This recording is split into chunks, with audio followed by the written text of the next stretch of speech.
বলছে জি।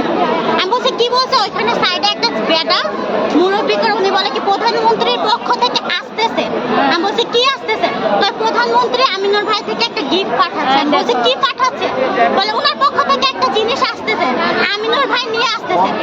যখন আমি বলছি কি আসতেছে, একজন আমাকে বলে কি তুমি কে, আমি বলছি আমি আমজনতা, আমি বাহিরে থেকে আসছি। আমাকে বলে তুমি যাও তুমি যাও। তাহলে কি এখানে একটা মেয়ের জীবন কেনা বেচা হচ্ছে?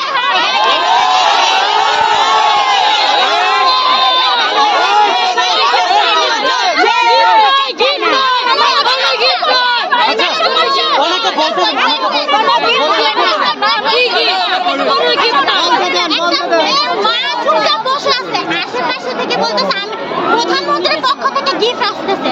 উনি আজ 3 দিন পর আসছে, 3 দিন পর আসছে। উনি সোহেলকে নিয়ে আসতে আমরা বিচার করে ফেলতাম। উনি আসতেছে কি একজনের জীবন নিয়ে কেনা বেচা করতে? তাহলে কি একজনের জীবন কেনা বেচা হলে সব শেষ? সব শেষ না।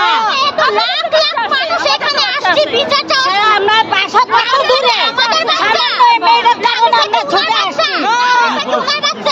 কিন্তু আমরা আসছি একটা বাচ্চা বিচার চাওয়ার জন্য। কিন্তু রামেশ্বর মা বাসা আমাদের বাচ্চা আছে হয়ে যাবে, আমাদের বাচ্চার সাথে থাকতে হবে। আমরা চাই না যে আর কোনো বাচ্চা আসতেছে। অবশ্যই প্রধানমন্ত্রীর পক্ষ থেকে নাকি দিতে আমি উপরে গেছি, এটা তো আমাদের ব্যবসা হয়ে গেছে।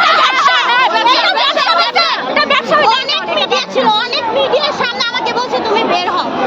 কে বলছে, কে বলছে? মুরব্বী, উনাদের বাসার একটা উনার হচ্ছে রামেশ্বর মনে হয় কোনো আত্মীয় মুরব্বী করে উনার সাথে যখন মিডিয়া কথা বলতে চাইছে রামেশ্বর মার সাথে কথা বলতে দিবে না, শুধু মিডিয়ারা ভিডিও করে চলে আসছে, কথা বলতে পারে না।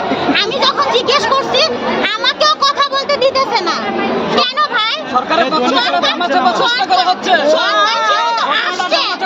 আমরা অবশ্যই জানতে চাই, আমার ভিতরে গিয়ে শুনি নাই।